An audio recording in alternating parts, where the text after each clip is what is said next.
नमस्कार दोस्तों। आज हम भारत के राष्ट्रपति के पद को समझने वाले हैं और वो भी बिल्कुल गहराई से। हमारा फोकस रहेगा संविधान के अनुच्छेद 52 से लेकर 62 तक। एक एक अनुच्छेद को बारीकी से देखेंगे और हाँ, इसे आसान बनाने के लिए कहानी का सहारा लेंगे। एक ऐसी कहानी जो ये सारे जटिल अनुच्छेद कॉम्पिटिटिव एग्ज़ाम के लिए हमेशा के लिए याद करवा देगी। तो चलिए शुरू किया जाए। बस इसी एक लाइन में समझिए पूरा सार छिपा है। जैसे किसी गांव को चलाने के लिए सरपंच चाहिए, वैसे ही पूरे देश को चलाने के लिए एक राष्ट्रपति चाहिए। यही हमारी कहानी का, हमारे पूरे विश्लेषण का आधार है। देखिए ये तुलना कितनी सीधी है। गांव का मुखिया मतलब सरपंच, देश के मुखिया हो गए राष्ट्रपति। गांव को चलाती है पंचायत तो देश को चलाती है संसद और मंत्रिपरिषद। और जैसे गांव के अपने नियम कायदे होते हैं, वैसे ही देश का सबसे बड़ा कायदा है हमारा संविधान। इसी को दिमाग में रखकर आगे बढ़ते हैं। तो ये रहा हमारा आज का रोड मैप। सबसे पहले राष्ट्रपति पद का परिचय, फिर चुनाव और कार्यक्रम की बात होगी। उसके बाद देखेंगे कि इस पद के लिए क्या योग्यता और शर्तें हैं, उन्हें पद से हटाने की प्रक्रिया क्या है और आखिर में उनकी शक्तियां क्या है, और अंत में एक फटाफट रिवीजन भी करेंगे। तो चलिए कहानी का पहला अध्याय शुरू करते हैं। समझते हैं कि आखिर राष्ट्रपति का पद है क्या, उसकी नींव कहाँ है और असल में इनके पास ताकत कितनी है। अनुच्छेद 52 बिल्कुल सीधा, साफ और छोटा। भारत का एक राष्ट्रपति होगा, मतलब ये पद वैकल्पिक नहीं है, ये अनिवार्य है। ठीक वैसे ही जैसे गांव के लोग कहते हैं कि अरे भाई गांव है तो एक सरपंच तो होना चाहिए। बस संविधान ने यही बात देश के लिए कह दी। अब यहाँ आता है एक बहुत ही दिलचस्प मोड़। अनुच्छेद 53 कहता है कि देश की सारी कार्यपालिका शक्ति राष्ट्रपति के पास होगी। लेकिन यहाँ एक लेकिन है। असल में वो इस शक्ति का इस्तेमाल खुद नहीं करते। हमारी कहानी में सरपंच के नाम पर सारे काम होते हैं, पर असली काम कौन करता है? पंचायत और सचिव। ठीक वैसे ही राष्ट्रपति अपनी शक्तियों का प्रयोग प्रधानमंत्री और मंत्रिपरिषद की सलाह पर ही करते हैं। और ये सिर्फ कहने की बात नहीं है।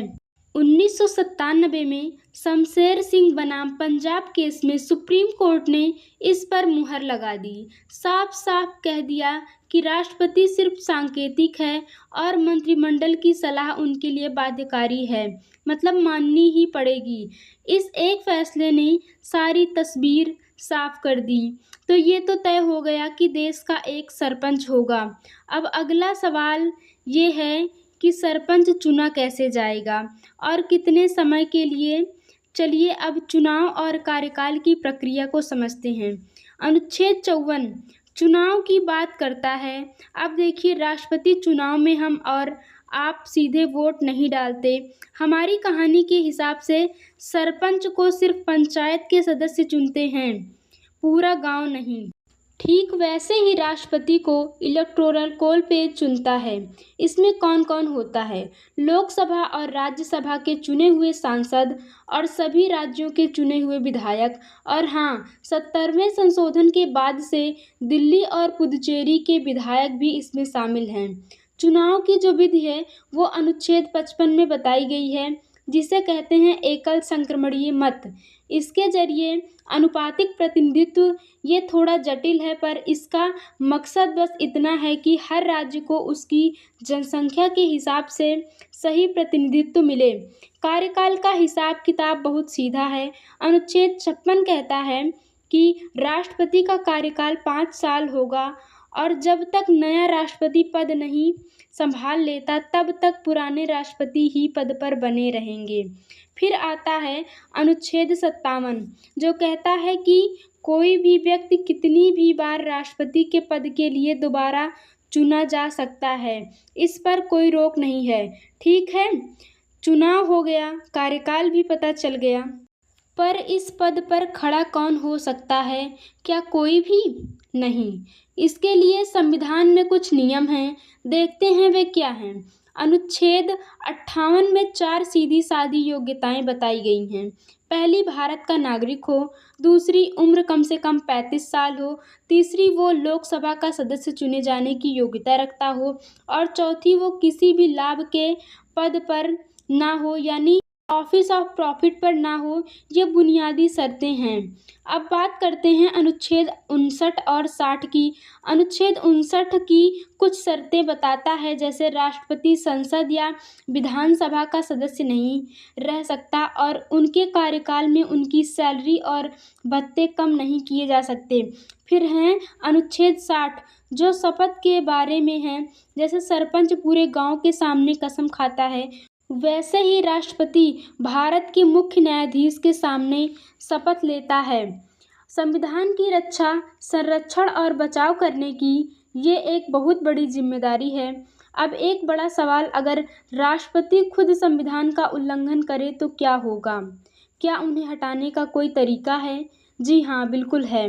इसे महाभियोग पर इसकी प्रक्रिया अनुच्छेद 61 में भी दी गई है, जो बेहद मुश्किल है। ये प्रक्रिया बहुत सख्त है। इसे संसद का कोई भी सदन शुरू कर सकता है, लेकिन इसके लिए कम से कम 1/4 सदस्यों के हस्ताक्षर चाहिए।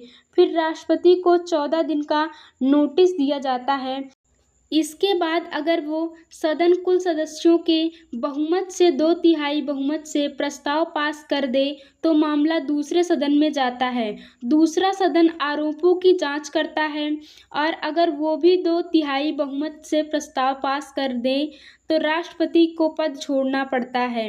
ये प्रक्रिया इतनी कठिन है कि आज तक भारत में किसी भी राष्ट्रपति का महाभियोग सफल नहीं हुआ है। चलिए, अब हम लगभग आखिर में आ गए हैं।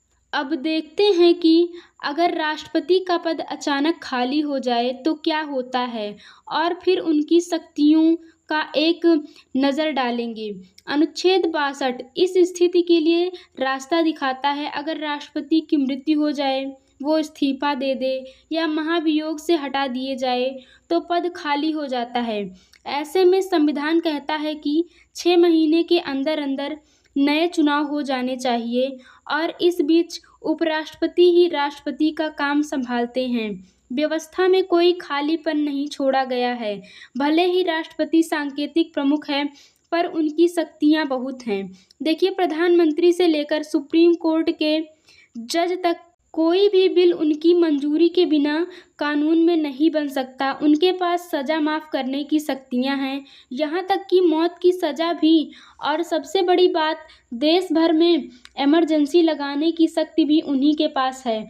तो आम समय में भले ही वो नाम मात्र के मुखिया हों, पर संकट के समय में उनकी भूमिका सबसे अहम हो जाती है। तो चलिए, अब तक जो भी हमने समझा उसे एक बार फटाफट रिवाइज कर लेते हैं। ये खास तौर पर परीक्षा की तैयारी करने वालों के लिए बहुत ज़रूरी है। ये रही एक रिवीजन टिप। अनुच्छेद 52 से 62 तक कौन सा अनुच्छेद किस बारे में है, सब एक जगह। इसमें अनुच्छेद 54 और 70वां संशोधन और अनुच्छेद 60 में 42वां संशोधन, ये 2 बातें खास तौर पर ध्यान रखने वाली हैं। तो हम आपको इसी सवाल के साथ छोड़कर जाते हैं। भारत के राष्ट्रपति की भूमिका असल में है क्या? एक तरफ तो वो मंत्रिपरिषद की सलाह मानने को मजबूर एक नाम मात्र के मुखिया हैं, लेकिन दूसरी तरफ देश में आपातकाल लगाने तक की शक्तियां भी उन्हीं के पास हैं। तो सोचिए, राष्ट्रपति का पद क्या है?